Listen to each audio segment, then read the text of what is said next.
Hello and welcome back to the Hammer Cline Universe and high school football action here tonight on the channel. We've got the Northwest Cobras taking on the Southwest Titans. Cobras 2-4 entering the ball game, and the Titans at 4-2. Pretty sure they've cinched a playoff spot. I am Optimus Klein, joined in the booth once again by my colleague Lee Hammer. How you doing? I am doing fantastic tonight. Looking forward to this game. I mean, obviously the Titans second in the country right now at 4-2. Much better spot for them. But the Cobras not out of it. They're just kind of on the fringe of that playoff race. They need to win out, most likely, to get in, and they have the offense to do it.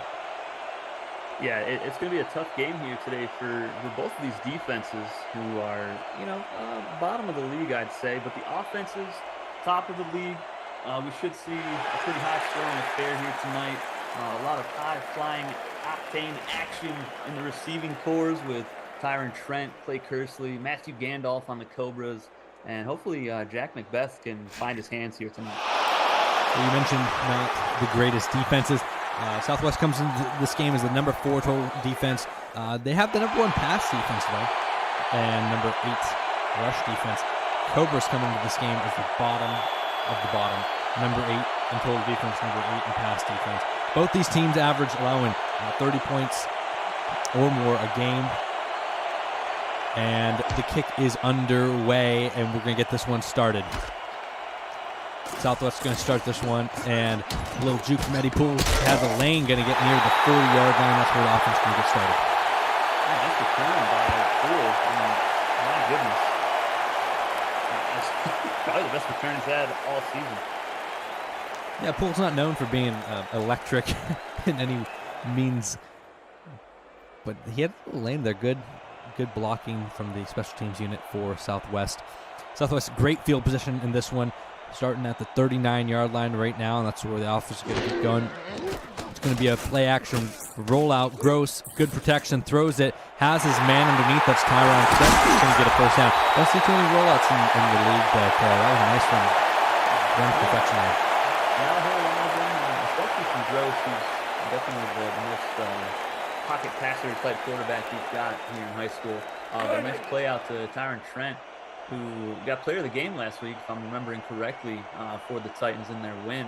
He had 7 catches, 163 yards, and a touchdown on 11 targets. Yeah, he's going to need to be a big part of the game today.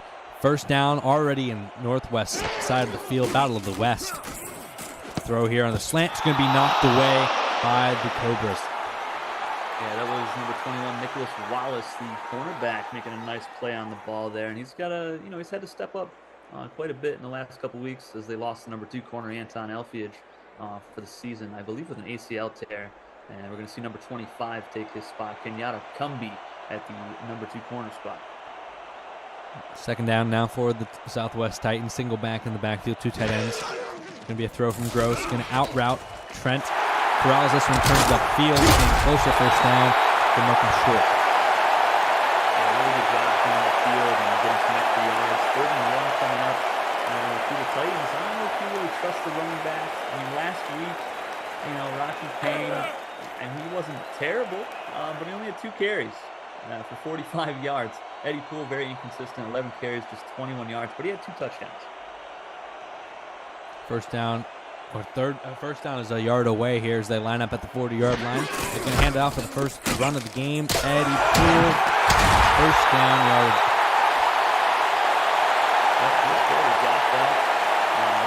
What's been mostly his carries all season, just 1-2 yards here and there. Hasn't really broken a big one at all. His longest last week was just 7 yards.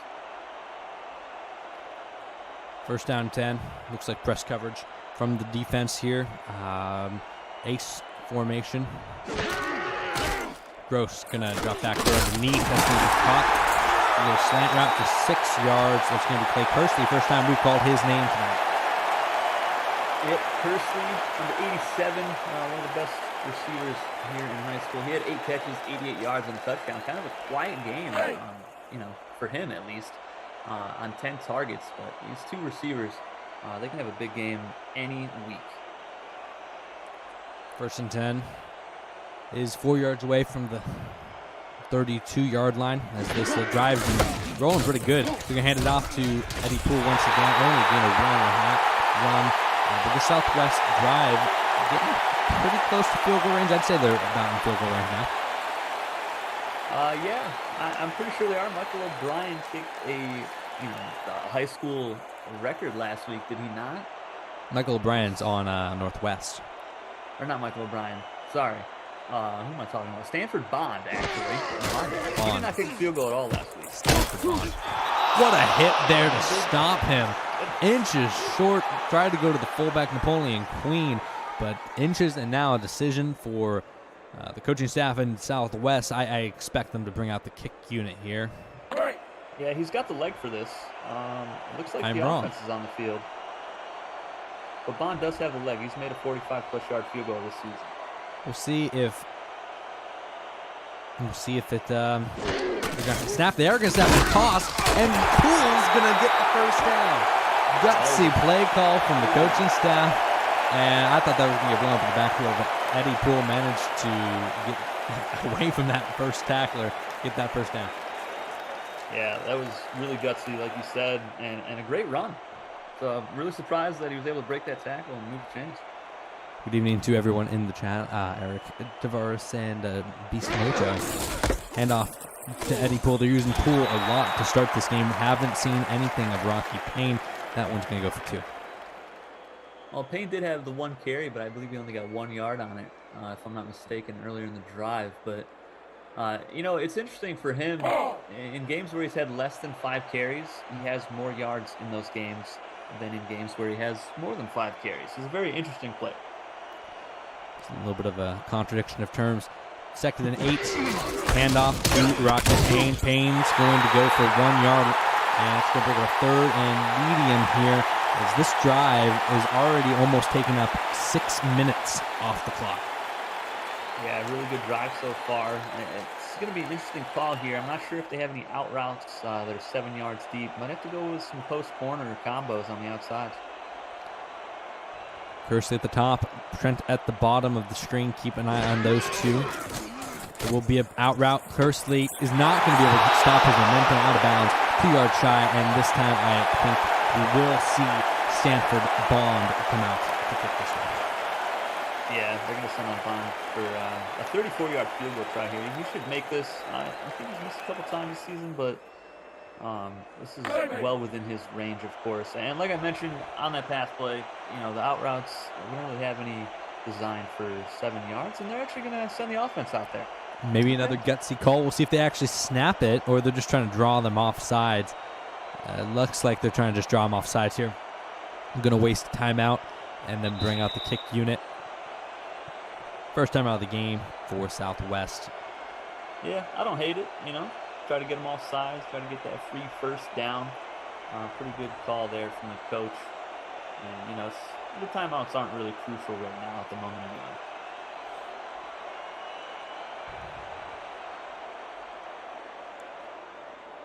Fourth down, Stanford Bond coming out to kick this one. And tell us a little bit about this man, Stanford Bond. Stanford Bond. Well, he did not have to attempt a field goal at all last week. He's definitely made some pretty good ones this season. At least one over 45 yards and a couple others over 40. So he's got a decent leg. One of the better kickers here in the high school league.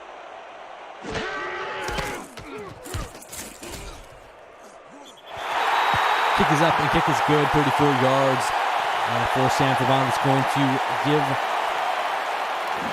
Southwest the lead, as I realize now that I've flipped around I may have flipped around the scorecards. Don't mind about that. Goodness. Don't mind about that. Hey, first game back after a while. The COVID. Hey, COVID brain is still wild on you.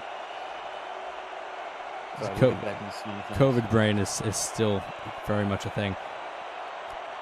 This kick, we're going to the kick is away to the Northwest Cobras. They get the ball, and he's going to get flattened at the 31-yard line. So we're going to take a quick TV timeout, and I know we're dropping a few frames, so we're going to try a little thing, and we will be back in just 1 second.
Welcome back. Oh, I think we got our frame issue fixed. Don't worry, we're still here. We still steer.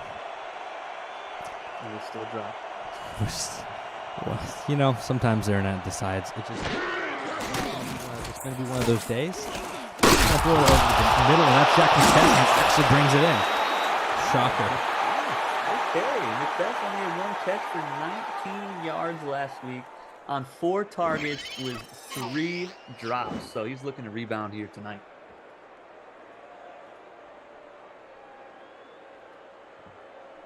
Let us know in the chat if it looks better, looks worse, looks about the same on our end. But we will, you know, sometimes that's how it is with technology as it is. We've been having some storms out here at the HCU studios, so sometimes don't know what should do. Barr's gonna throw this to the top screen. That's Gandalf for game 6. Gandalf, was an absolute beast last week. 11 catches on 14 targets. He's always been their go-to guy and had himself a pretty big game.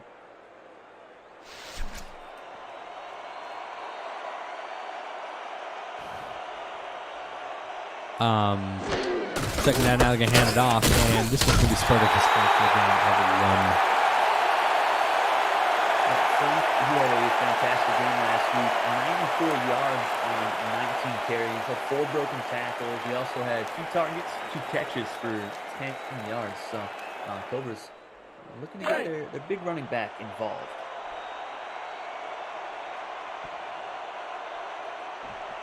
Looks like it is almost better. We're really working on it, man. You know, it's always fun to live troubleshoot things. We're going to throw this across the middle. Matthew Gandalf, first down. I'm going to try a little thing. And let me know if Gandalf with 2 catches already here tonight. You guys let me know if you like how that looks. I don't think you like... I don't know. We'll find out if you like how it looks. Handoff here on the right side. Starting with Frank. Tackles the loss of 1. Good old Frank.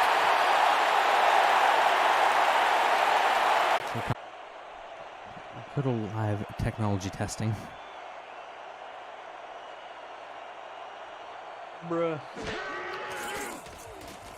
Gonna be a throw out route. McBeth brings it down again, and McBeth gets a first down. Getting Jack McBeth is a very important part of this offensive game plan, I think, for the Cobras tonight. He's such an explosive player with the ball in his hands. Yeah, he just needs to actually hang on to it. You know, when you have 4 targets in a game and you drop 3 of them, you're not helping out your quarterback very much. And you're not helping out your college, scholarship stock either. Also, to answer your question, to Eric, we might get Jim Mora. We'll see. We'll see if we get some Jim Mora going in this game. Handoff to Frank up the middle, gain of 3. The running game for the Cobras has not been their particular strength. They come into this game with the 4th rated rush offense. Southwest has the league's worst rush defense. If there's ever going to be a game where they figure it out, it should be this one. Yeah, I think so. I mean, Bates and Frank combined for 100 yards last week, so they're building on something there. Barr's going to throw it out of the backfield to Frank. Frank cannot spin out the first man, and that's going to be tackled. Yeah, really nice tackle by Aaron Burnell, number 20, the corner. Really good job coming up in support there. Playoffs coming up soon, guys. We're just, let's see, next week is week 8. Then after that, we're going to be playing some more playoff football. Everyone loves playoff football. 3rd and 5 here at the 18. Barr's going to drop back and throw. Left side caught. The big man brings it down to the 7. Zach Barr, 6 for 61 on this drive. Yeah, Barr, he had a fantastic game last week as well. He was 23 of 38, 335 yards. He had 2 touchdowns. He was picked off a couple times, but still a pretty good day, throwing over 330 yards. You do love to see it from him. Obviously, he's been kind of dragging his team along as the defense has struggled mightily. Going to be a handoff to Spartacus Frank up the middle. And it's going to be a gain of 2, 2nd and goal now. Yeah, Frank last week did all that work, getting 94 yards on his 19 carries, just to have Dom Bates run the ball 3 times for 6 yards and get a touchdown. So he didn't get that satisfaction in that game. Second and goal. From the 5, they have 3 receivers, 2 backs. See where they go with the ball. Barr directing traffic at the top of the screen. Just in the defense a little bit.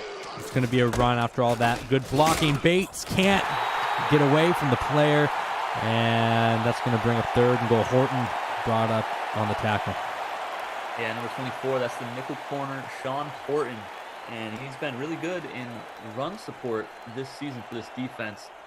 He only had 1 tackle, 1 assist last week, but had a pass deflection, though. It's going to be a delayed handoff up the middle. Dan Bates. Dom Bates. Touchdown. Finds his way into the end zone. Patience and vision on that run. And Cobras take the lead. Yeah, so Dom Bates, gets benched and then somehow in the last 2 weeks has had more touchdowns than he had in the previous 3 weeks. I don't know how he does it, but it's working out for him so far.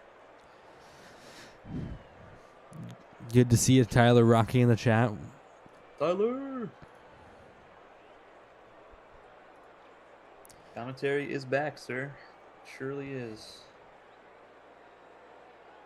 All right, Michael O'Brien on for the kick. Good old Michael O'Brien. One of the better kickers in high school football. Is up and good. He's simply the best. He's got a High School Football Alliance record 52-yarder that he made last week to tie the game up.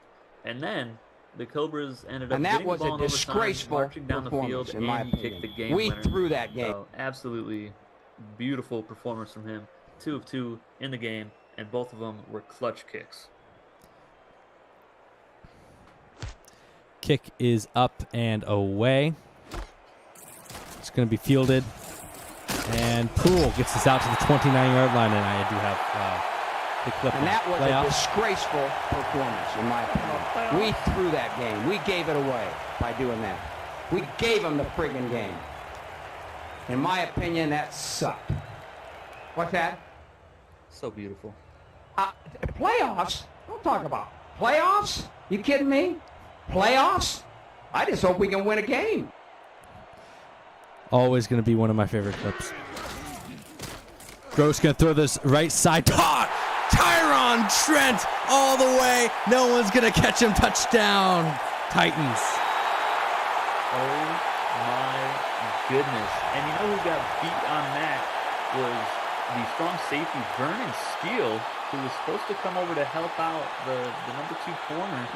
And he just misplays the ball. Easy toss and run there for the Southwest Titans. Huge touchdown.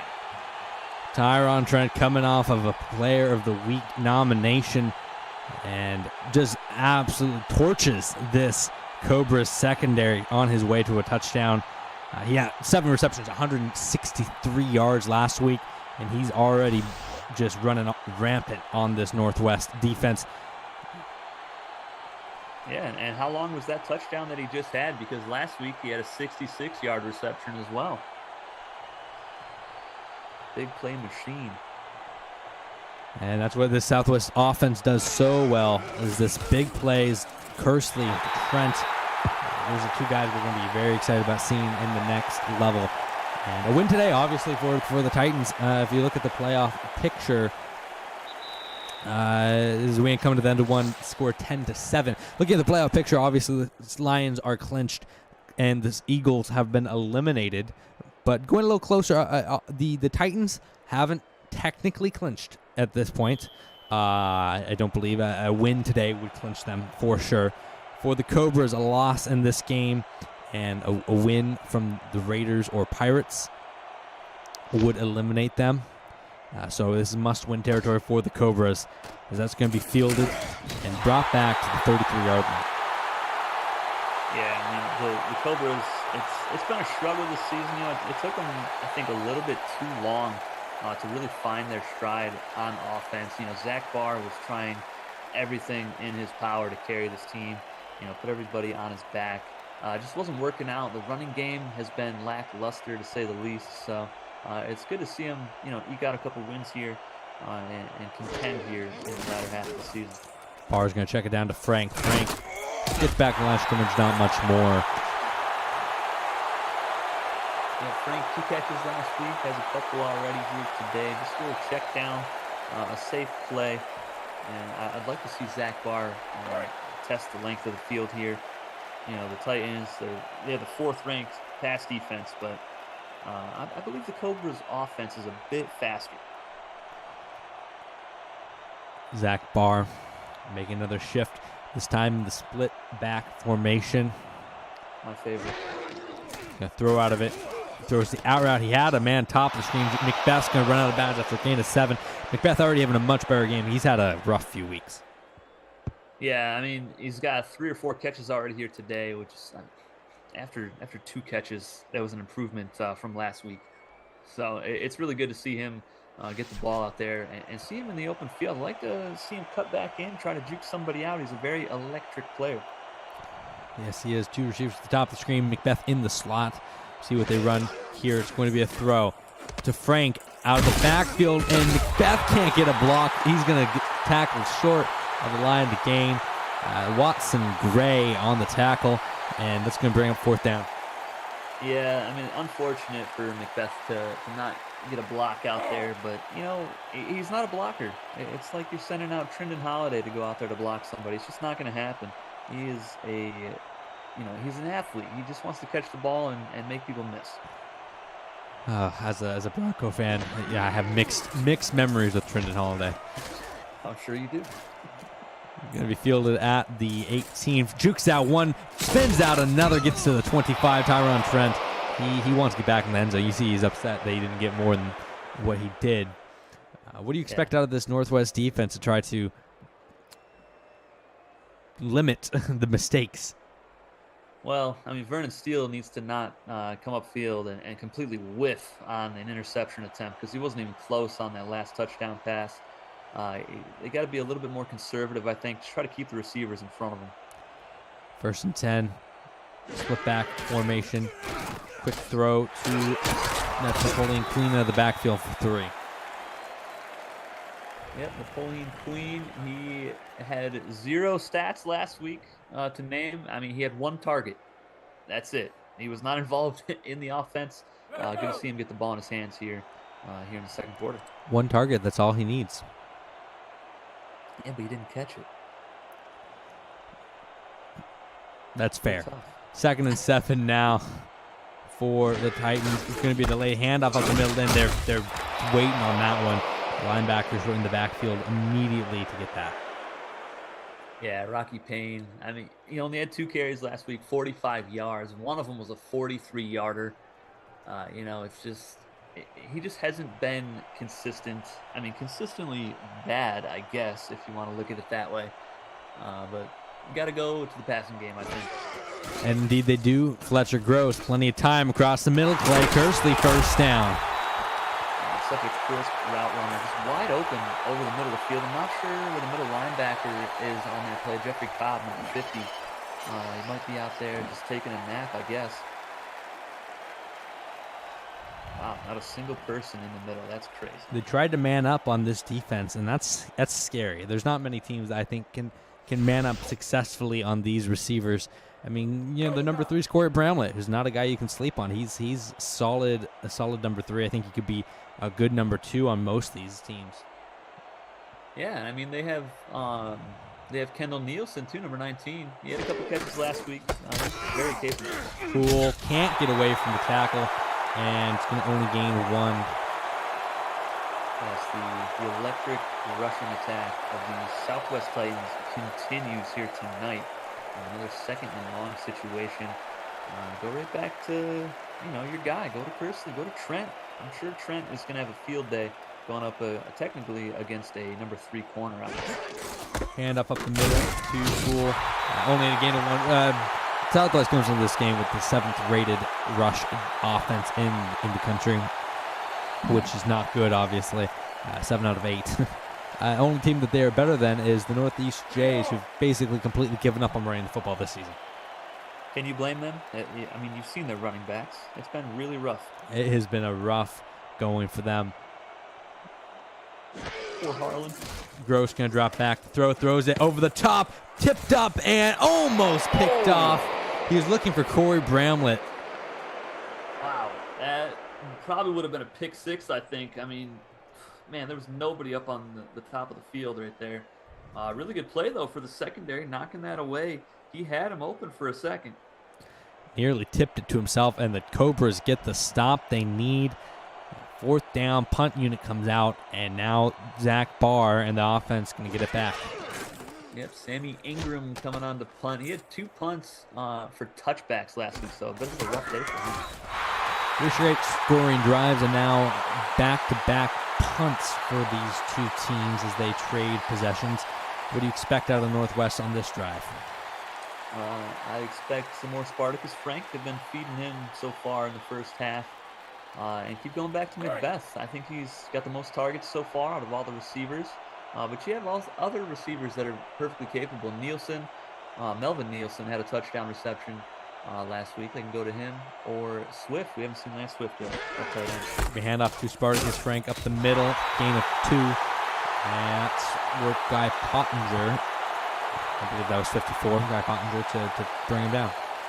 Yep, 54. Guy Pottinger. Really good linebacker. Last week, 3 tackles, 3 assists, and 1 tackle for a loss. But the big story for the Titans defense this season has been Watson Gray. He has been a stat sheet stuffer. He had 10 tackles last week, 4 assists, 4 for a loss, and a sack. Deep throw, Gandalf caught it on the corner. Down to the 45-yard line goes the Cobras. Yeah, really good route right there. He beats number 21, Max Warren, on that great route. Let's take another look at this throw from Zach Barr as well. Really good pass. Yeah, he saw his man, throws it up there, and I mean, Matthew Gandalf is a giant human being. He had separation. That's a huge target for Barr to hit, and he did it.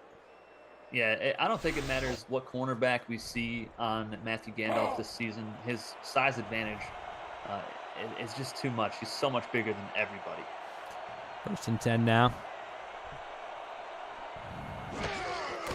Zach Barr drops back. He's going to throw it. Macbeth can't come down with it. Good coverage. And man coverage for this Titans defense. Aaron Burnell was on the coverage. And, yeah, Macbeth could have still been running if he got that one.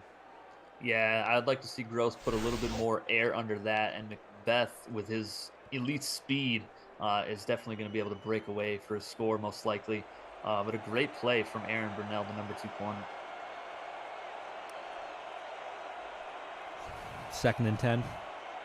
Southwest side of the field, just 15 yards out of field goal range. Spartacus Frank going to take this one for a 4. Yeah, pretty good run right there. Number 21, Max Warren, coming up from that corner spot, making a tackle.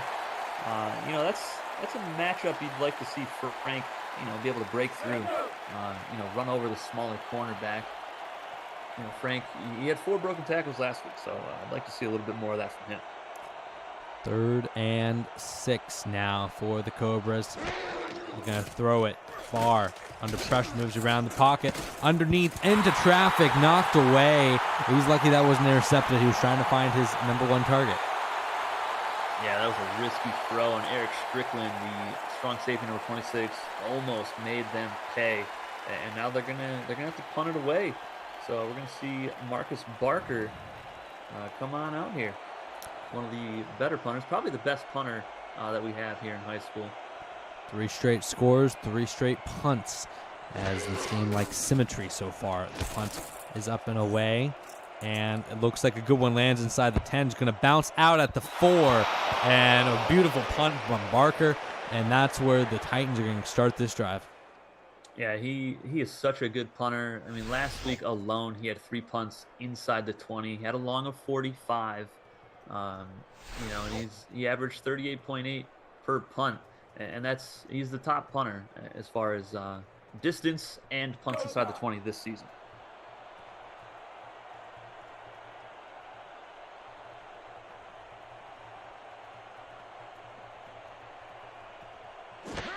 Handoff to Eddie Poole, who has some space. Eddie Poole gets some blocking. Eddie Poole down the left side. Is anyone gonna catch him? 70 gets a block downfield. Eddie Poole at the 20, the 15, the 10, 5, touchdown. 96 yards for Eddie Poole. Wow, 96 yards. Folks, we have the longest play in High School Football Alliance history. And with that carry, he's probably got more yards on that one carry than he did in the previous 3 weeks combined. Wow, these running backs are so inconsistent. You see Rocky Payne on the sideline waving him down the field. Eddie Poole turns on the Jets untouched for 96 yards. And can we talk about Clay Kersley out here pancaking people 60 yards downfield? These DBs just didn't know what hit them. Trent and Kersley, yeah, they both had key blocks on that drive. On that one play. Yeah, on that drive. On that, but Kersley getting that pancake at the end. My goodness, Southwest, I mean, we know they can beat you with their arm, but now beating you with their legs, that's a new one for this team. And if that's going to be consistent, I don't know if it is, but if the running game is going to be consistent for this team, look out, South Central, you've got some competition. I mean, he got the handoff, and, the whole from the offensive line just parted like the Red Sea. I mean, oh, man, he must have been just so elated when he saw that opening. Now, Northwest already in a 10-point hole here in this game as they're going to get the ball back at the 33-yard line. What's your answer for this Cobras offense? Man, I'm looking for a quick score because right now the Titans have all the momentum with that monstrous run from Eddie Poole. And, take some shots. You got Matthew Gandalf. He's a mismatch for all of the DBs in this Titans secondary. So just throw it up. Let your big guy make a play. 1st and 10 for Barr and the offense. Could be a handoff to Frank up the middle. Frank, not much there. This run defense, much maligned run defense. You see Eddie Poole, 15.3 yards per carry. A little inflated there, but 107 yards and a touchdown for him. Frank, under 2 yards per carry. They've been trying to go with Frank in this game. They looked at the weak run defense of the Titans, but the run defense of the Titans has been standing tall so far. Yeah, they've done pretty decent in, a couple games here and there, but it just hasn't been consistent enough. Barr's going to drop back to throw. Under pressure, steps up. Again, tries to shove it across the middle, and Guy Pottinger could have had a pick if he got his head around a little bit quicker. Yeah, I don't know if I really like them throwing over the middle like that, especially with these great linebackers of the Titans. That's really the strongest part of this defense. Guy Pottinger, Watson Gray. Heck, even Mark Lewis, the other linebacker on the outside, is pretty good. Pretty underrated. But don't throw it over the middle against these guys. Quick 3rd down now for the Cobras. Barr throws out route. Gandalf going to get the 1st down. Managed to turn it upfield to the 46. Yeah, that is a crucial 1st down there, and a great route by Gandalf, and gave himself enough space on the sideline to be able to catch the ball and turn it upfield. But he beat Max Warren, I believe, on the route. Looked like a zone coverage. He just wasn't in the zone. Yeah, it's always hard to cover those out routes with zone coverage in this game. They don't. Usually you play that more like almost man coverage in a way, but unfortunately they don't know how to do that here. 1st down and 10. Looks like man coverage top and bottom of the screen, and they're going to throw a little fade route. It's not going to work. It was kind of an awkward route. It looked like Burnell knocked him off of his route, and after catching 5 quick passes, Gandalf has been 0 for his last at least 3. Yeah, and that play could have been amazing for the Cobras if Gandalf just kept running upfield. That would have been an easy touchdown. They had one high safety, and he went down to the bottom of the field. That should have been a touchdown. Going to run it to Frank. Frank breaks a tackle. Frank gets some blocking, and he's going to have a decent run of his own. Best run of the day for the Cobras down to the 39-yard line. Who knew we'd be having a running back duel here tonight in this game? Not me. Oh, man. What a run from Frank. Great blocking again. I mean, these offensive linemen for both these squads really haven't done a whole lot of run blocking this season, so it's nice to see him do it for a change. Yeah, we're expecting some passing attack from these two offenses, but it's been the rushing attacks. It's been getting us off of our feet. Throws across the middle again, and that's going to be incomplete. I think they're going to call a flag here. I don't like this call, but I think they're going to call pass interference on the Titans. Yeah, I think they're going to get Watson Gray for pass interference. That looks pretty close to me. I wouldn't have thrown the flag if I was the ref out there. They call that pass interference on Guy Pottinger. Or no, it's not. That's Watson Gray. Yep. 64 and 54. It looks so similar when the game is going, full speed.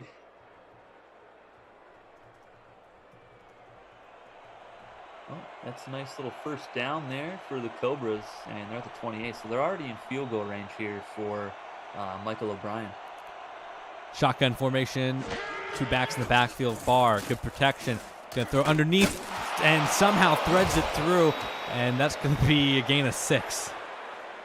Yeah, another dangerous throw. This time it was hauled in by Melvin Nielsen, number 81. He had a touchdown last week, 2 catches, 35 yards on 3 targets, along with 30. So a capable receiver out here. That was a really, really risky pass from Zach Barr. High formation here, the stack in the box, and for good reason. Franks can get the ball and only get 1. Titans were waiting for that guy Pottinger on the tackle. Yeah, he nearly broke that to the outside, and that would have been an easy first down. The guy Pottinger, nice heads-up play there to bring the running back down.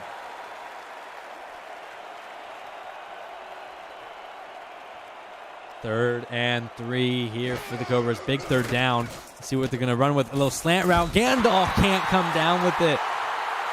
Fourth down. Strickland knocked him out. The ball got there, and Strickland got there at the same exact time. Jarred the ball loose. Great play by the strong safety. Yeah, great job from Strickland. He got beat off of that release a little bit, but managed to make up for it with his speed. And yeah, that's a great play by him to force that incomplete pass. And now we get to see Michael O'Brien kick his first field goal of the game. Try to make this a 1-score game, a 7-point game, with 2:26 to go in the first half. Yeah, the hero of last week, he was 2 for 2. Let's see if he can go 1 for 1 here against the Titans. Good snap, good hold, good kick. It's up, and it is no good. He missed it to the right. Michael O'Brien misses it, and it stays a 10-point game. Oh, my goodness. That is not what either of us expected, I think. Just pushes it to the right there, and that's a tough break. That could be a crucial miss in this ball game going forward. The mechanics of the snap and everything looked good, but apparently wasn't good enough. Maybe just shanked it just a little bit. And the Titans get lucky on that drive, not giving up points. Gross back to throw. He's going to throw out route, tipped away. Great job by that linebacker who's covering the flats route and moved off of it to tip that one away. Yeah, Jeffrey Cobb, number 50, with a nice deflection. He had 1 last week. He also had 4 tackles, and the best stat, for me at least, he had 7 assisted tackles as well. So definitely loves to run into a pile to help out his teammates. We'll see if we get to see any more Eddie Poole. Yes, please. I want more.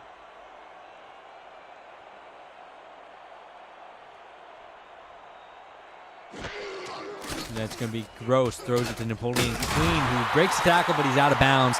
And that's going to bring up 3rd and 10.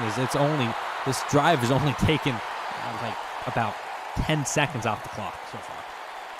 I don't even know if it's taken 10. They had the incomplete pass. That was really quick, and then a throw to the flats. Not taking a whole lot of time. And Northwest has 3 timeouts as well. 4 receiver set. Trent at the bottom. Trent at the top. Kersey at the bottom. He's going to throw it across the middle. That's going to be caught down to the 49.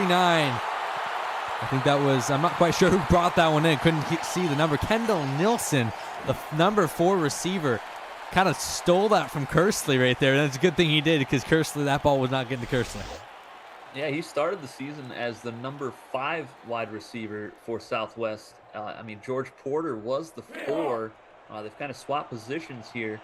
And, you know, he had 2 catches last week, Nielsen did, and he has another big one here.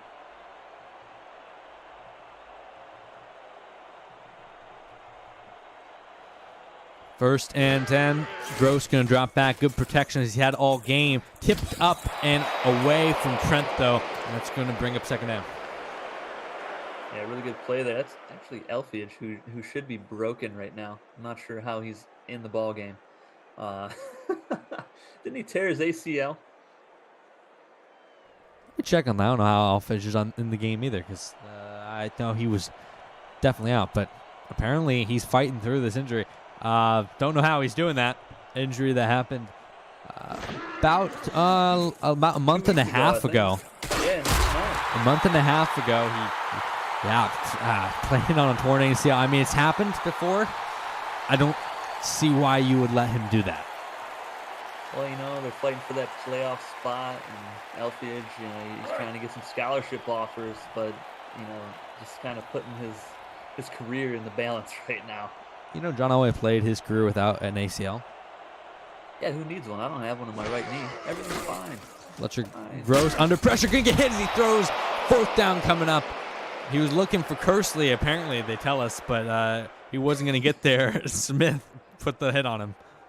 Yeah, I'm not sure how we could tell who he was trying to throw. Hey, we got some next-gen stats here. We are in the side of the players' minds. I'm also not sure how that wasn't a fumble because the ball just went backwards. So there's that. Sammy Ingram on for the punt for the Titans. Minute 22 left for the Cobras to do something with it. It's going to be a little under that once they get the ball, but Macbeth's going to take this and get a few yards in 19. So they have 81 yards to go. Minute 13 left in the half, and I think you really need some points and momentum going into halftime. Yeah, get in the end zone here. You know, your kicker just missed a field goal on the previous drive. If I'm the coach, I'm taking shots downfield, and I'm trying to punch it into the end zone for a touchdown. They're starting off in a good formation, shotgun, split spread formation. Looks like a nickel defense from the Titans. It's going to be a handoff to Frank, who can't make the first man miss, and is only going to be a gain of 3. Yeah, the DBs so far for the Titans defense have been doing a pretty decent job in this game, bringing the running back down on first contact. Pretty impressive. Have the DBs been doing a good job or the running backs doing a bad job? That's the age-old question. They're letting this clock tick down under 50 seconds to go in the half. I formation looks like they're content to go into halftime. Oh, they're going to throw it. Okay. And they're going to throw a go route. Intercepted by the Titans! And they're set up in field goal position with 37 seconds to go in the half. Irv Street coming up clutch for the Titans defense. Gets the pick. He had a fantastic game last week as well. He had 9 tackles for Southwest and 1 assisted. Gets a nice interception here. Nice little tip drill. And the Cobras kind of crumbling here. Some pretty bad decision-making on the coach's part. You know, closing in on halftime. And now the Titans in scoring position. Gale battle, some interesting coaching decisions here at the end of the half. Now setting up Southwest with a chance to take this. They're going to throw it, too. They're going to throw it to Bramlett, and that's going to take it down to the 14. They're going to hurry this one up. Yeah, Bramlett did not have a single reception last week. He did not have a single target either. Gross. They're trying to make him pay. Move around the pocket underneath. Trent's going to get slammed down. They're going to take their second time out of the half. 18 seconds ago, they have a chance for a shot at the end zone. And, man, you look at this choice now by Battle to go for it, to throw it there. Not only to throw it, but to throw it to the backup tight end. You got to question that decision. Oh, I'm questioning it. I mean, Michael Hoofkin is not the target you want to throw to. You know, getting closer and closer to the halftime. Man coverage could be dangerous. It looks like man across the board. Tyron Trent. Kersley at the bottom, Trent at the top. Gross, good protection. Going to throw it underneath to Kersley. He's going to go down, and I wonder if we don't see the kick unit here. The Cobras may have been able to avoid disaster at the end of the half. I mean, did they though? Because they're still giving the Titans an opportunity, at some more points. They're down 10 right now. So, I mean, a 13-point deficit against this high-powered offense for Southwest. I mean, I don't think I like it if I'm a Cobras fan. Yeah, I mean, that coaching decision is going to come back to bite them now. It's a 6-point swing if you count the missed field goal from O'Brien on the other side. This goes from being a 7-point game to a 13-point game, just like that. Yep, Bond, Stanford Bond, boots it through the uprights, and 20-7, 10 seconds left. You got to assume this is going to be the halftime score. You never know, though. Crazier things have happened. Now, I would have said 17-7 was going to be the halftime score a couple plays ago, and here we are as the kick is away, fielded at the 16, 17-yard line. Going to get flattened at the 35, and I expect to see if Battle learned his lesson. Yeah, just run the football. Hand it off as far as to Frank, and going to the halftime down 13. First down and 10. 7 seconds. They do have two backs in the backfield in the I formation. It looks like they learned their lesson. You hand it off to Frank. Frank, pedestrian first half. They're going to take a timeout. I don't know what the heck Battle's doing, and they might go Hail Mary here. We're at the 37. It's going to be close. Barr going to the sideline, talking to his coach. He's probably thinking the same thing. Coach, what the heck are we doing right now? I like how he's holding his head about 4 feet from his head. Well, nowadays you can't touch anybody, Cancel they culture. They got NFL rules when it comes to touching the quarterback. It can't touch him. It's going to be a roughing the passer there. They aren't going to go for Hail Mary. They're going to be in heavy set. And they're going to toss it to Frank. Frank's going to weave around, lose 3. That's going to do it for the first half. 20-7 is the score going into halftime. We will be back for the second half kickoff in just a moment. Who's getting the second half kickoff? I think it's the Cobras, right? I think so. We'll see. We'll see you on the other side of the break here in Game of the Week, Week 7 high school football.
Welcome back to the second half here in the Southwest. We have Northwest down by a significant amount. They inflicted some self-wounds there at the end. Yeah, that interception is not a bad thing. Beth is back to return this one. He's going to take this up to the 35-yard line. That's where they're going to get started. They get the ball. They need to score on this drive. This is a huge opening possession for the Northwest Cobras. Yeah, I mean, a touchdown here would be huge for them. Secure some momentum, make this a 6-point ball game, well within their reach. I'd like to see him take some shots downfield. We haven't really seen it too much. Gandalf leads the team with 68 yards receiving now. First down and 10. It's going to be a throw, bar, quick drop. Throws it and caught across the middle and fumbles it. He fumbles it. Lance Swift touches the ball for the first time in the entire game, and he immediately fumbles it. Guy Pottinger is going to recover this, and the Titans with another break. Wow. Who forced that? What was the number? That was number 20, Aaron Burnell. Now, interesting stat here. Last week, the cornerback, Max Warren, on the other side of the field, forced a fumble. So they're just trading it, week in and week out right now. And Guy Pottinger, great awareness there to find the football and get the nice fumble recovery. Titans are cruising right now. Lance Swift, first touch of the day and you fumble. That's a big feels bad. No review. It stands. Cobras seeing their season slip away from them in real time as the Titans get the ball now with the chance to extend the lead, throwing the little out route to Kersley. Kersley can take this for 7. Yeah, nice little catch there. Only 34 yards for Kersley, but most of them have been, pretty good ones. Some short first down conversions on a nice 7-yard catch there. Pretty quiet game for him, though, so far. I'm just waiting for him to do one of his famous out routes and break it loose on the sideline. Yeah, we'll see if he gets one of those in this game. I'm sure he'll get lots of opportunities with them trying to milk this clock. 2nd and 3. Cobra side of the field. Gross going to throw it. Throws the out route. And wow, that was an incredible dive from Nicholas Wallace to try to take that one away, but got into Kersley. First down. Yeah, I mean, really good effort. Yeah, he was pretty close to at least getting a hand on that ball, but Kersley, great reception there. Another first down for him in today's game. Shotgun now for the Titans as they try and move this ball down the field. Let's get some points. Going to hand it off to Poole. Poole, right side. Got some good blocking. Going to gain 7. Big touchdown run, but other than that, he's had not a whole lot going on, but that was a pretty decent run right there. 2nd and 3, open up that playbook and pretty much just pick anything you want out of it. Maybe take a shot downfield. 2nd and 3. Chaos in the chat. What's going on, brother?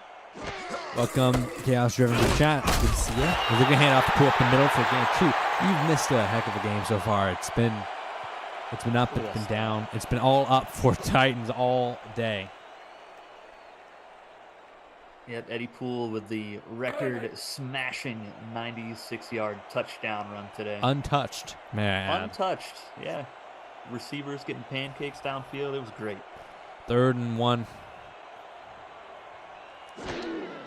Gonna throw it to Payne. Payne can't get there. Tackled in the backfield, and that's going to be 4th down and a long field goal try for this Titans offense. I'm not sure if they even send Bond out there. This is going to be a 49-yard attempt. It looks like they're sending the offense out again. They've gone for it once. They tried to get him to jump once. We'll see if they hike it here. Hand it off the pool. And they're going to throw it. Gross gets hit. And they stop them on 4th down. The Cobras defense comes through, and that's huge. The Swift fumble only cost them field position, and they stop the Titans on 4th down. Yeah, that was Leroy Darby, the defensive tackle, who applied the pressure on the quarterback. Now, a fun stat about today's game so far, there's been 0 sacks when both of these teams last week kind of went sack crazy. Darby had 2, Sammy Sanchez had 1 as well for the Cobras, and the Titans tallied 4 team sacks as well. Cobras have to get something going on this drive. They're going to hand off to Frank. Frank's going to get it. Decent run, but he fumbles it. The Titans recover. Irv Street forces the fumble. And it's Titans football once again. What is happening? He just comes in there and punches the ball out. And the Titans. Is this the Lions we're watching? What is going on? How many takeaways do they have? 3, 4? I lost count already. I don't know what's happening. I'm scared. Somebody hold me. Back-to-back fumbles for the Cobras, and the Titans get another shot at the end of pool. Gain of 5 on first down as this Cobras team is coming unraveled. I mean, do they want to win this game? I don't understand. It just seems like they're trying to give it away every single time they have the football. Pain is all I can think for these Cobra fans. So much pain. And Rocky Payne hasn't even had a very good game. He's in the backfield though on this one. They're going to hand it off to Blade, and Rocky Payne's been in pain for most of today's game. Poole definitely the better running back today. Payne has been Payne for his whole career so far. I mean, it's just been it's been pretty pitiful, to be honest. Just going hard on that young man. 3rd and 6, 4 receivers set. Payne in the backfield with Gross. Gross going to catch the low snap. Plenty of time. Lofts it up and incomplete, trying to get to Bramlett. Cobb knocked it away. 4th and 6 from the 34-yard line. I expect the punt unit here. Yeah, they're going to send on Sammy Ingram. Stanford Bond does not have the leg for a 51-yarder. And again, the Cobras defense hanging tough in there and getting another stop for this team. It's kind of crazy. The offense doesn't want to play, and the defense, keeps giving them the ball right back. The defense is what is keeping them in this game, which is ironic because that's usually what's held them back all season. The defense deciding to show up. Punt is away. Punt is going to be a beautiful punt out at the 3. We've seen some magnificent punts so far in this game. Last time we had a great punt, though. We had a 96-yard run. Are we going to have a 97-yard run? I mean, if they can hold on to the football, maybe. I don't know. They've the last 2 plays they've fumbled it away, so I'm not sure what's going to happen here. I think safety is a more likely thing to happen than a touchdown. Frank is in the backfield, 3 receivers. They're in a nickel defense, expecting the pass. It looks like Zach Barr is going to hand it off to Frank. Frank is not going to get a 97-yard run. He's only going to gain 2. As you see the stat line there, not the greatest one for him today. Yeah, a bit of a rough game. I mean, he had 94 yards last week. This week, though, he can't fight his way out of a wet paper bag. I don't know what's going on with him. 2nd and 8. Zach Barr. Going to toss it to Frank. Frank, right side, and Frank's going to get an okay run. Irv Street came up to make that tackle. 3rd and manageable. Yeah, that was decent, not too bad. He didn't fumble it, which is nice. And 3rd and 4, maybe some out routes here. Get the ball to your playmakers, Macbeth or Gandalf on the outsides. Neither of those guys have had I don't even know if they've had a target in this half.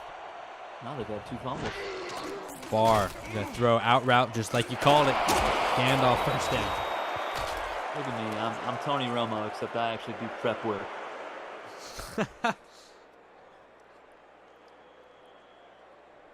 1st and 10 for the Cobras.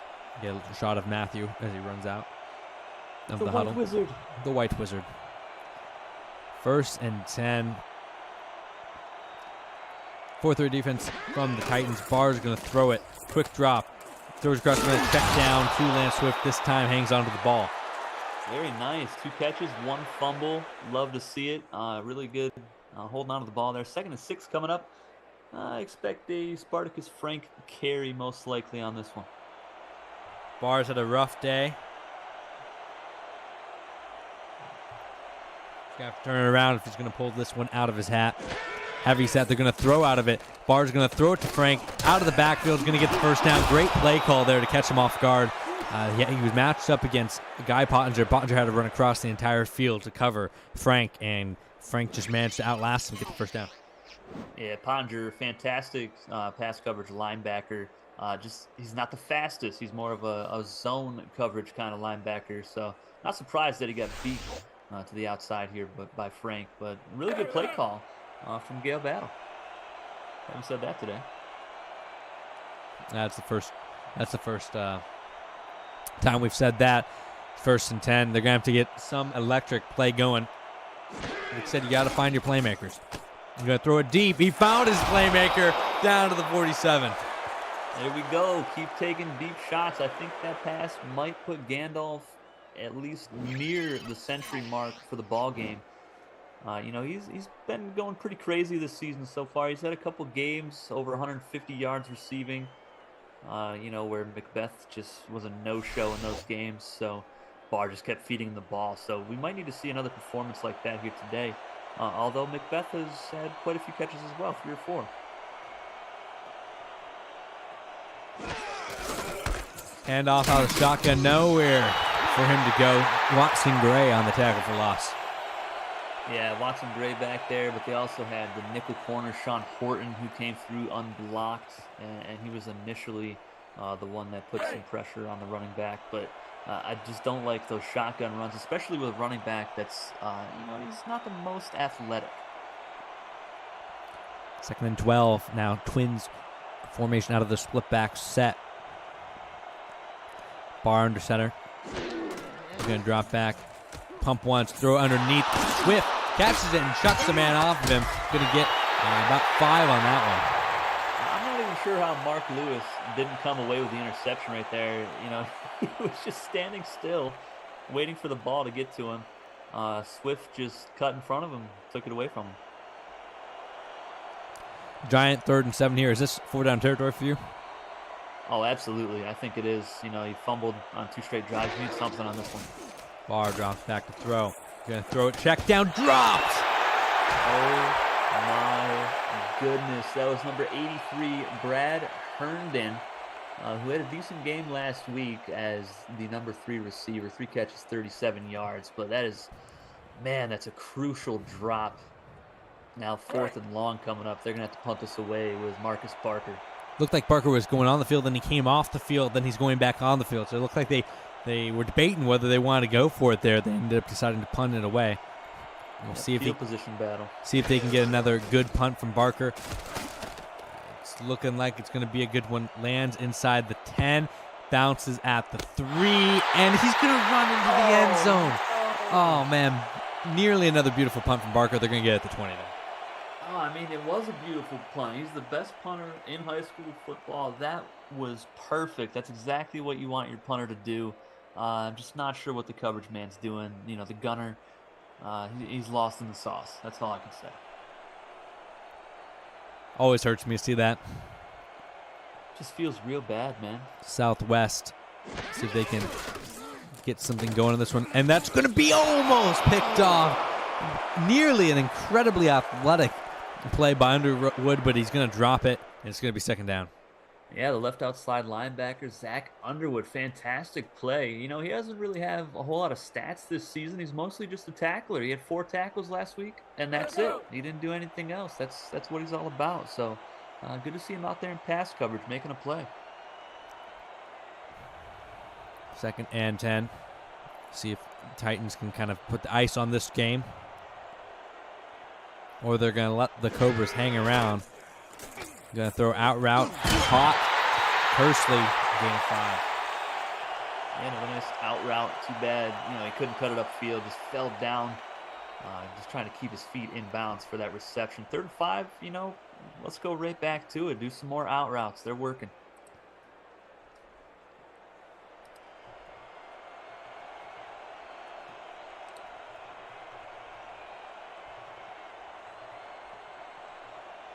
3rd and 5. Gonna throw it again. 3 straight throws. Slant routes caught. Clay Kersley, first down. Man, he is just so good at the short and intermediate routes, and when he needs to go deep, he can. I mean, he's just such a great route runner. You know, his best deep route is the post, so, I mean, we just kind of cut that in half here for a slant, and it was money. Gross, just shy of the 200-yard mark, 103 QBR. Classically good Gross game. Hasn't been asked to do all that much as they have led for most of this one. And the defense is taking over. Gross, plenty of time. Going to throw it across the middle. Dangerous throw. Incomplete. Yeah, Jeffrey Cobb, again, I think that's his 4th pass deflection of the game from the middle linebacker spot. I'm not sure why, Gross keeps trying to go over the middle right there. It's not working. You got to go a little bit deeper downfield over the middle if you're the Titans.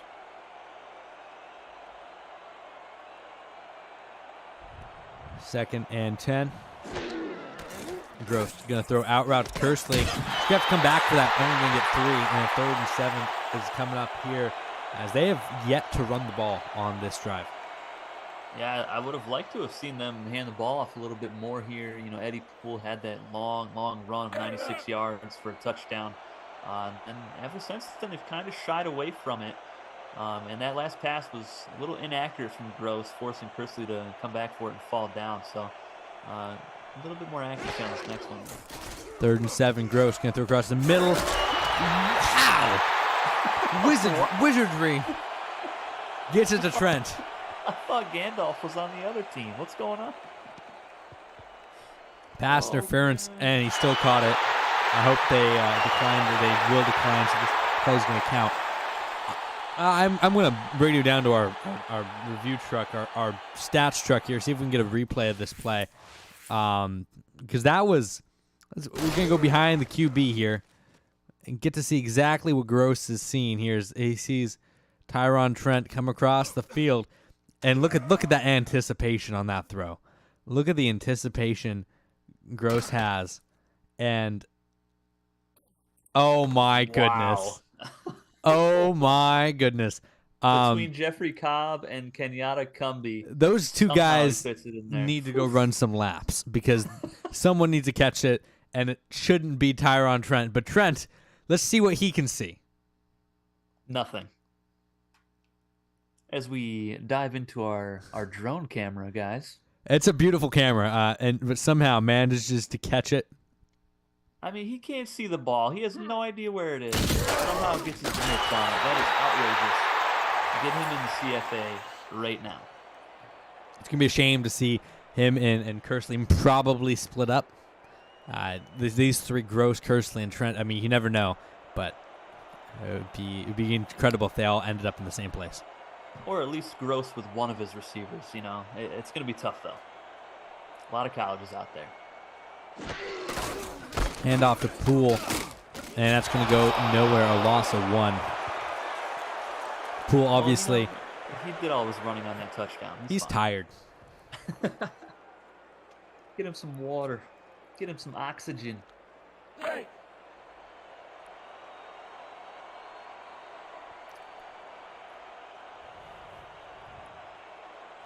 Second and 11 here for Fletcher Gross. He's going to throw this one to Napoleon Queen, who's going to have some space. His best reception of the day. He's going to go for 6. Yeah, 3 targets, 3 catches for the fullback. Doing pretty decent out there. Pick up a 6 yards, 3rd and 4 now. Probably another out route to Kersley would be my play call if I'm the coach. Gross over 200 yards passing, by the way. I think it was on that Trent throw. You'd love to see it. Cobra is not much of an answer on defense as the 3rd quarter is nearly over. We're going to throw it wide open. Trent, first down. Yeah, and that was a huge hit by Vernon Steele, I believe. So a great job by Trent to hold on to that football for the first down. And the Titans continue to march down the field. The defense is doing all they can, man. They stopped them quite a few times in this quarter already, but, they might be getting a little bit tired. First down and 10. We hand off to Rocky Payne, who's going to turn that one back to the left side. It was meant to go to the right, but he gets 6 out of it, so he can't be mad. End of the third quarter. Get your fours up in chat. It's a set 20-7 game. Titans on the brink of clinching the playoffs. Cobras on the brink of elimination. It all comes down to this quarter. Yeah, does Zach Barr have any more heroics in him? We saw it last week, but, he had a little bit of help from Michael O'Brien. Well, a lot of help with that 52-yard field goal. We're going to hand off to Eddie Poole, who's not going to go anywhere. I think I have a clip here from what we're going to see from Gail Battle and the post-game press conference if this keeps up. And that was a disgraceful performance, in my opinion. We threw that game. We gave it away by doing that.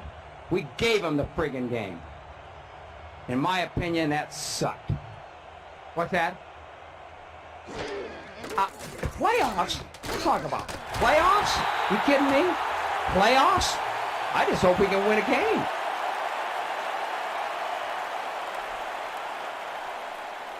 Poor Cobras. So sad. That was a nice first down catch there for Clay Kersley. Another out route that he just keeps running to absolute perfection. First down as the Titans just chewing up as much clock as they possibly can without really running it. They can throw the slant here to Kersley. The Titans are the one team that can chew the clock without running the ball. They just throw it, and it works. Yep. They haven't had an incomplete pass passing on this drive, I don't think.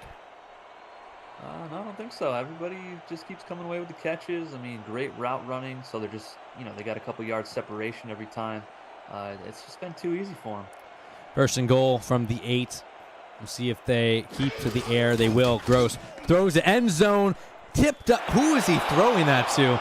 I don't know where that was going because Kersley was behind the defender. But lucky that one didn't get intercepted. Well, it looked like at the start of that play, Kersley and the corner, Nicholas Wallace, kind of got tangled a little bit. Not sure if we'll see that. Looked intentional. That looked like he bumped him. If that was within 5 yards. I think it was within 5 yards, but just barely. Yeah, so heads up play by the corner. That was definitely within 5 because they were at the 7. Then he did that at the 3-yard line. So that was a really, really good play by number 21, Nicholas Wallace. Heads up play. Second and goal from the 8.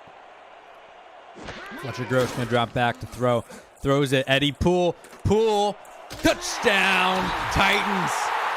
His second touchdown of the day. He's going to put them up by 20 here in the fourth quarter with 9:39 to go. The Cobras all but dead in the playoffs. Yeah, I just don't know what they're doing. The defense has been holding tough this whole second half. After their offense gave the ball away on 2 consecutive fumbles. They got 2 quick stops after those, but I think they're gassed right now. And the Titans are taking advantage of that with their playmakers. Eddie Poole, career day for the running back, no doubt. I know. We've heard rumors that a lot of these teams that get eliminated, the teams that are eliminated going into week 7, we might see the back of the quarterback. Get them some playing time before the CFA. Who's the backup quarterback for the Cobras? Who might we see? Well, if the Cobras do, in fact, lose this ball game, that'll be it for Zach Barr most likely. And we'll see number 10, Miles Atwood, get some playing time in their Week 8 contest versus, I believe, the Lions. So, interesting game there. Lions might have a cakewalk to an 8-0 record, and depending on what they do. They have to win this week first, of course. But if they win this week and then you get to play back quarterback, that could be ultimate trap game. Already clinched the playoffs, looking ahead. They have no game film on Miles Atwood as well, so they don't really know what to expect if that indeed does happen. If this is the end for Zach Barr's high school career, it is a shame that it's been a rough game for him. But he's tried his best all season. The defense let him down over the course of the season. The running game's let him down. Swift has let him down. He's let himself down and the team down. And you can't have that. You can't win when a major part of your team's letting the team down every week. Yeah, very true. As Gandalf goes over 100 yards yet again, I believe that is 5 out of 6 games this season, or 5 out of 7 rather, that he's had triple-digit receiving yards. 2nd and 5. We'll see what they do. They're going to hand off delay to Frank. Tackle in the backfield. This is sad here. Gale Battle. Not a good coaching performance from him. And it's interesting. You look at the coaching market. A lot of these coaches might get snatched up to go coach in the CFA. Do you think we're going to have a lot of turnover in high school coaching? I'm not so sure we'll see a whole lot. I mean, we do have the old coach for the Jays. He'll most likely get a coordinator job somewhere as a DC. Definitely not offensive coordinator. We might see, if Laverne Jules, old man, can go undefeated as a coach, maybe get that championship in the season 1 for high school, maybe get some more looks. And maybe the head coach for Southwest can get a look as an offensive coordinator at the next level. He's been fantastic this season. Yeah, I think another name you might look at, Duke Wesley, coach of the Comets. Maybe Bart John, coach of the Raiders. One of those guys might be getting a defensive position in the CFA. We'll see how many of these coaches get snatched up. There's a lot of coaches, obviously, and we'll bring you more of that information probably here as playoffs start rolling around. These teams are going to start signing their coaching staffs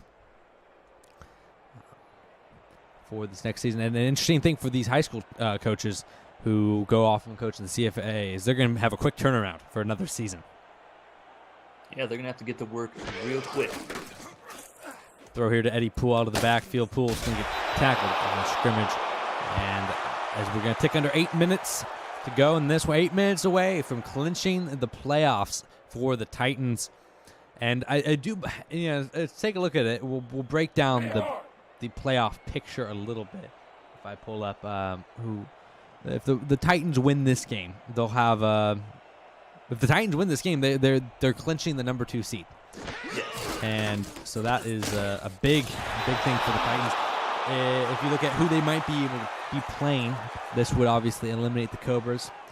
The Comets, Raiders, Pirates, and Jays all still in it.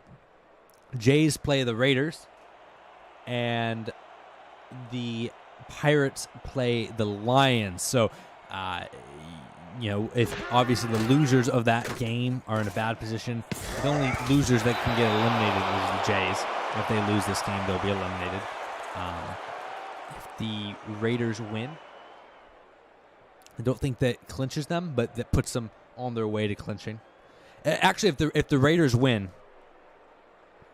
and the Pirates lose, almost any way this shakes out, next week, Raiders, Pirates will decide the fourth seed, assuming that the Raiders That'll be like a beat the playoff Jays. game in itself, right? Yeah. If the Raiders beat the Jays, next week decides the 4th seed in the final playoff spot. So it's going to be fun. It's going to be fun as we get down the wire to this playoff run. Obviously, South Central looking dominant, but I don't think you can count out the Titans. No, definitely not. I mean, I think for you and I, before the season even started, through all the sims that we watched leading up to the season, we thought the Titans would be, dominating. And, I mean, for the most part, they have. They've had a couple hiccups here and there, but this offense has been as good as we thought it would be all season. Barr's going to drop back. He's going to throw it in. Under pressure, just going to miss his man. Yeah, they're about to be 5-2. I think that the Lions' success this season is overshadowing the fact that the Titans have been really good. I mean, 5-2 is nothing to shake a stick at. Just the fact that the Lions are 6-0 and really just cruising throughout everyone. It's hard to compare anyone to them. Yeah, I mean, if the Lions lose the last 2 games of the season and the Titans win in week 8, they could possibly get the 1 seed, could they not? They'd both be 6-2. No, because it would come down to tiebreakers, and that goes back to week 4, game of the week. You should go watch it. One of the best games of the season, and Fletcher Groves nearly led the comeback, but came up just short. Yeah, so the Lions hold the tiebreaker. Game. So the Lions have clinched the number 1 seed. They cannot fall below number 1. Because even in a tie with the Southwest, they would hold the tiebreaker. This throw across the middle is going to be dropped by Macbeth. There's the Macbeth we've known. And that's 4 drops in 2 weeks now. That's just really unfortunate for him. I'm not sure if, it's just a mental thing or what, but it's been a rough season. And, that might just be getting to these players a little bit. Titans going to wrap up the season. They're going to punt it away. They're throwing in the towel. Titans are going to wrap up the season at North Central, who has nothing to play for. So they're going to have their backup quarterback in over there. Who's their backup quarterback that we're gonna see playing there? For who? North Central? For North Central. That is going to be Quasi Mastro, I believe is his name. A great name. Oh no! Tyron Trent goes down on the punt return. Oh, just collapses. And this is not look good. We're going to get a replay of this. He's going to field the punt. Man, and he just gets hit awkwardly and goes down. That does not look good. We don't want to speculate, of course, but he went down immediately. And no word on Trent as of yet. Obviously, we'll keep you updated. And if we haven't heard anything, we'll check before the game is over. That is a massive injury for this team. And for Trent as just a player, as you come into CFA season. Yeah, you don't want to see him suffer a major injury here and have his CFA hopes just crushed instantly. That would be, and it's a risky take, putting your stars on punt return. And that's an argument for why you shouldn't have your stars on punt return. And if Trent goes down, what do you think of the Titans' chances in the playoffs? Well, they do have Corey Bramlett, who could be a number 1, number 2 on quite a few of these schools. So I think he's obviously not as good as Trent, but I think he could fill in pretty decently for them. Kendall Nielsen's pretty decent as well. They do have good depth at wide receiver, so I don't think it would really crush their hopes in the playoffs to possibly get to the title game. It would definitely hinder the offense a little bit, though. I don't know if Bramlett is as much of a deep threat as Tyron Trent is. 3rd and 3 for the Titans. Are going to hand it up.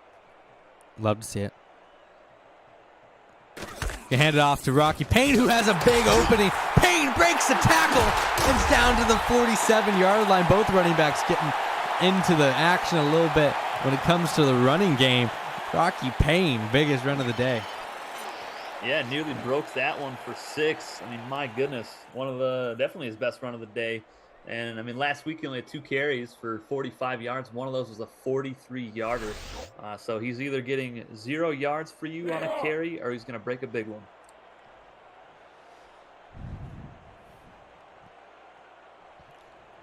First down. And in case for anyone wondering, if the Pirates do lose and the Jays lose, the Jays are still eliminated because back in week 1, the Pirates beat the Jays by 1 point.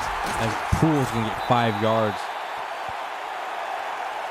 Oh, sorry, they didn't beat him. Yeah, they beat him week 1 by 1 point. So, unfortunately for the Jays, it has to be a win or a Pirate loss. A win and a Pirate loss. They got to win out. Got to get a little bit of help. Yeah, you'd like to see him at least finish 500, just try to fix that season that they're having. Throws a deep, wide open is Kersley. He's going to step out of bounds.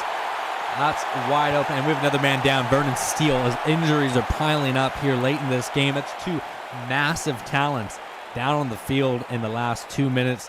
We'll get you an update on both those. It's not good to see an off-ball injury as he immediately grabs his hamstring and falls to the ground. Hopefully that's just a cramp, but we'll let you know. and he was on the field for quite a while there as well. You just hate to see that. Hopefully, like you said, hopefully just a muscle cramp and he can get back out there.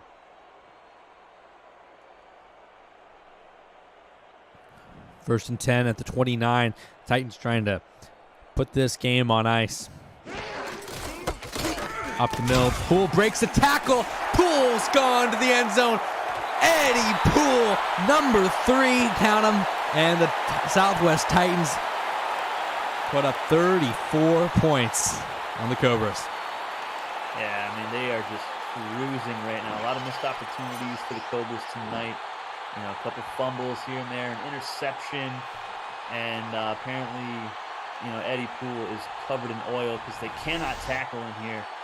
Just a fantastic run. Is that his 3rd touchdown tonight? If it is, that makes 5 touchdowns in the past 2 games on the ground for him. 3rd touchdown, and that's a man who, you know, came into the season as a backup to Rocky Payne, but I think his stock is quickly going up, and especially in a relatively weak running back class. I think he's quickly putting himself in that conversation of one of the better running backs in this class. Yeah, and this is obviously the best rushing performance of the season for the Titans, who came into this game averaging, 54 yards rushing per game. So they crushed that number here tonight. Nearly tripled it, I think. And they're close. Actually, I think they did triple it. Over 150 yards, if I'm not mistaken. 4:49 to go. Still no word on Trent or Steele. As this punt is away, Macbeth going to field this from the 20-yard line, trying to give his team a spark. Macbeth weaving out to the 45. He was so close to breaking that one. And another man goes down. What is happening right now is Kirk Riley is on the ground now, and the training staff's going to have to come out and attend to him. Yeah, that's the number 3 defensive end, and I mean, Cobra's falling apart literally right now. It's just all these injuries stacking up. Vernon Steele, now Riley. You know, we saw Trent injured for the Titans as well on special teams. So, I mean, they're just hoping to get out of this game with no more injuries at this point. 4:44 to go. Spartacus Frank had a pretty bad game for him. They went to him after Don Bates struggled mightily for most of the season, and Frank has not been much better. Barr is going to drop back to throw. Desperation time is going to find his man for first down. Hurry up, here we go. As we get some garbage time stats for the Cobras, but at this point, it's all but out of reach. 27-point deficit with 5 minutes to go. This is going to be nearly picked off by Guy Pottinger. Yeah, Pottinger, another great play in the secondary. And, you know, Barr, he knows this is probably the last time he's going to be playing in high school. So you'd like to see him just go out there and just start slinging it, take shots, you know, take chances, show the college coaches, you know, what kind of arm that you have as a quarterback. Obviously, an up and down season for him. He's had a lot of good, a lot of bad. Record hasn't been there for them. He's going to throw it deep, and it's going to be incomplete, looking for Lance Swift. I still think Vernon Steele, twisted knee, out for 4 weeks. That is a big injury. Obviously, he'll be okay for the CFA season, but he's done for the rest of high school football. Vernon Steele, that's a bummer way to end your high school career. Yeah, I mean, he's only really going to miss 1 game, basically, but so we're going to end up seeing Derek Gill, number 28, step in as the starting strong safety in the final week of the season for Northwest. Bars drops back to throw, plenty of time, throws it right side, caught. That's the backup, number 81, I'm not sure who that is. Melvin Nielsen with the reception on the sideline, really good catch. And hurry up offense here. See what they can do. Barr drops back. He's looking across middle end zone. Shot. Tipped up. Incomplete. Looking for Swift. Swift hasn't really been able to make those contested catches. That was Strickland in coverage along with others. Yeah, the Barr to Swift connection has not been there at all today. I think just 2 catches for Swift and a fumble. Been a rough day for the tight end. Still no word on Trent, no word on Riley. As Barr and shotgun trying to make this look a little bit more respectable. Barr throws it end zone. Incomplete. Thought he knifed it in there, but Gandalf can't bring it down. 14 targets for him. Strickland again on the coverage, and he's having himself a decent day. Yeah, he's been absolutely fantastic tonight. We've seen him, get there at the perfect time quite a few times tonight and hit receivers and force drop passes. And he did it again here. And last week he was fantastic as well. 4 tackles, 4 assisted tackles. So he's got a nose for the football. 3rd down and 10 here. The Cobras clean to life. Not much there, though, and that's going to be incomplete. Jack Macbeth drops it. 4th down. And if the season wasn't on the line before, it's on the line here. Yeah, I think it's too little too late, though. Macbeth, another drop. That's his 5th in the past 2 weeks. He's just in his own head right now.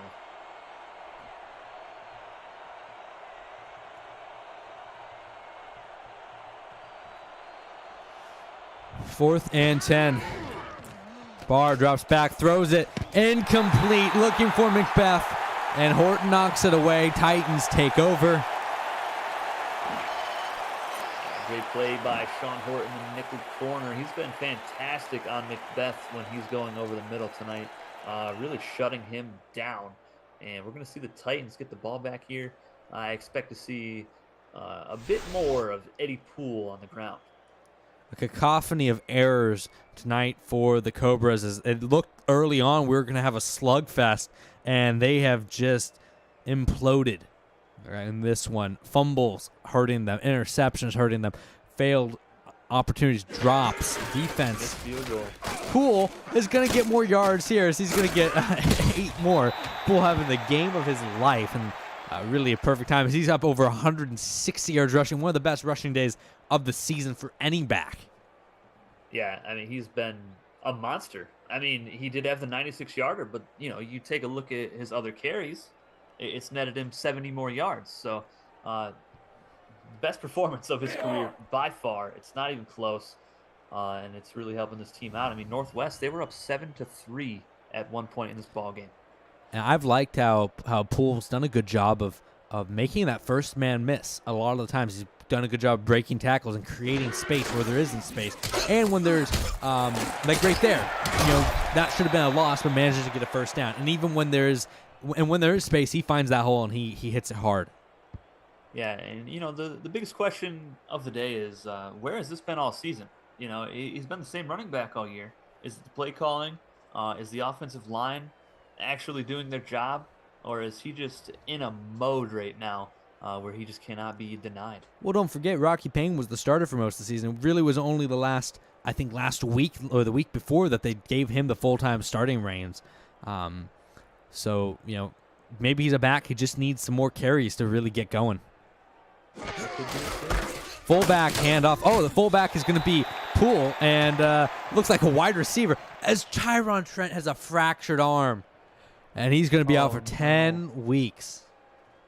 Wow. So we're going to have to see if Corey Bramlett, Kendall Nielsen, and George Porter can step it up for this Titans defense as they look to make a playoff run at the end of the season. Devastating injury for Trent, who I know he would want to play in his final high school game, and maybe even getting to play in the state championship. Not going to be the case for him. He's going to be out. Hopefully doesn't mess up too much of his freshman year. Poole, more yards, and another nice 4-yard gain for Eddie. Eddie Money out here today. He's just unstoppable. Let's see if they go right back to him on 3rd and 5 coming up. 3rd and 5. Under 2 minutes to go in this one as we're just kind of winding the clock away. Eddie Poole in the backfield, as he has been so often in this game. It's going to be a handoff to him. Poole, good defense from the Cobras, are going to stuff him at the line. They're going to get the ball back for one more chance. I mean, less than 2 to go. They got 1 timeout. We still haven't seen an injury update on defensive end Kirk Riley for the Cobras yet as well. So hopefully they give us an update on that young man soon. Devastating to see Trent not going to finish the season. I mean, this offense is so electric, and it's a shame we won't get to see them at full strength going into the playoffs. Yeah, I mean, I don't know if it's going to necessarily just kill their chances. Like I said, Corey Bramlett is perfectly capable. But let's just see how good he can do as a number 2 next week. Sometimes, injuries give backups a chance, and it's not just Bramlett, but now the number 4 moves to the number 3, and this team uses their number 3 a decent amount, depending on the week. So you get to see some new faces, new talent, and maybe that will be their chance to make an impact. Yep. Yeah, Kendall Nielsen, I mean, he's perfectly capable of stepping up into that number 3 role. So it's going to be interesting to see for sure. Frank, 6 yards on the screen as Kirk Riley is going to get an update, but we're not going to be able to see it. Don't worry, we're going to go to our super special studio update on this player. We'll get to see how he is doing. As Riley ruptured his Achilles. Oh, my goodness. 3 massive injuries. What is happening? Wow. That is outrageous. All within the same, 3 drives. 2 of them on special teams. Decimation. That one right there might end up affecting that man's freshman year in college. Yeah, he might not even be able to play at all. That is tough. Let's go. 2nd and 4.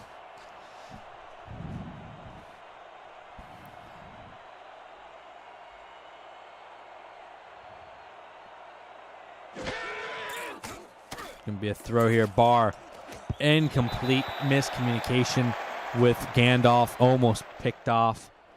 And this team just, you can see even Gandalf running back to the huddle. He has his head hanged low, and this isn't how they wanted their season to go. I know these guys expected more.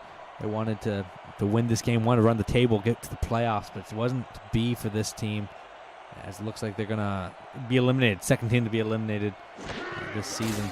Barr going to throw it underneath, gets the first down. Number 81. Yep, 81 for the Cobras. That's Melvin Nielsen. That's the number 4 receiver behind Macbeth and Herndon. 1st and 10. Barr drops back, throws it, incomplete. Miscommunication once again with Gandalf. They're just not on the same page right now, and that's going to bring 2nd down. Yeah, I think they're both just frustrated right now. They know they're getting smoked right now against this Titan team, and they know this is probably the last time they're going to be playing together, unless they both end up choosing the same college. But just a tough end for this duo. Really just a shame that ends this way. Barr going to throw this one incomplete. Another drop from was that Lance? Let's see. I didn't see the number. Might have been 81, which is looks like Nielsen. they're going on 83. So that was be Max Zimmerman. No, 83 is Brad Herndon. Brad Herndon. So it looks like Herndon with the drop there. 3rd and 10 now, just over a minute to go in the game. Going to be Barr under center, bunch formation at the bottom, Gandalf at the top, as we've seen so often in this game. Barr has a man, throws it, Gandalf, touchdown. Oh, So close, down to the 7. Announcer's Wow. jinx on that one. Yeah, and if Barr doesn't end up throwing a touchdown here tonight, this will be the only game this season where he has not thrown a score. Roberts managed to track him down, and 1st and goal from the 7. This might be a chance for Barr's last chance at a high school touchdown. Hey, he's thrown at least 2 touchdown passes in every single game this season. Barr, see if he can connect with one of his old guys one more time. He's going to drop back, throws, out route, Gandalf, touchdown. The White Wizard strikes one more time. Yeah, what a beast he is, man. He's so good. And if this is the way he's going to go out, at least he went out with a touchdown. Yeah, even if it is against the backup defense. Even if it is against the backup. The number 4 corner, Tyrone Roberts, out there trying to cover him. He's doing all he can, though. He saved a touchdown that last one. And O'Brien, obviously, I'm sure he's thinking about that missed field goal, which really was the momentum swing in this game. They missed that field goal, and after that they had a chance. It was 17-7, and he misses the field goal that could have put it to 17-10. And after that, it was just all, I think it was 17 unanswered from Southwest after that, and it just ended now with the touchdown that they just scored to Gandalf. So onside kick here from O'Brien, though. We'll see if they have some magic to make this end of the game a little exciting. Go out with a bang. Kick is up. It is going to be fielded with no problem by the Southwest Titans. Nielsen gets that one, and with no timeouts, just going to kneel the ball out, and that should do it. Titans going to clinch the playoffs, clinch the number 2 seed, and the Cobras eliminated. And that means their top 2 seeds are clinched, Southwest Titans and the South Central Lions. And the teams still on the table for the bottom 2 seeds. The Comets, the Raiders, the Pirates, and the Jays. And obviously the Comets already played. They already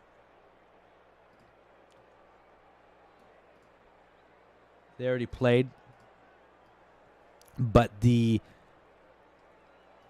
Raiders and Pirates and Jays, they still have their games coming up either tonight or tomorrow night. We'll see how the schedule goes, with the Jays taking on the Raiders. That's a big one, and the Lions taking on the Pirates. So stay tuned for those. Yeah, I'm looking forward to the Lions-Pirates game. I think that one's pretty fun. Pirates, they only got 3 home games all season long, and this is one of them against the 6-0 South Central.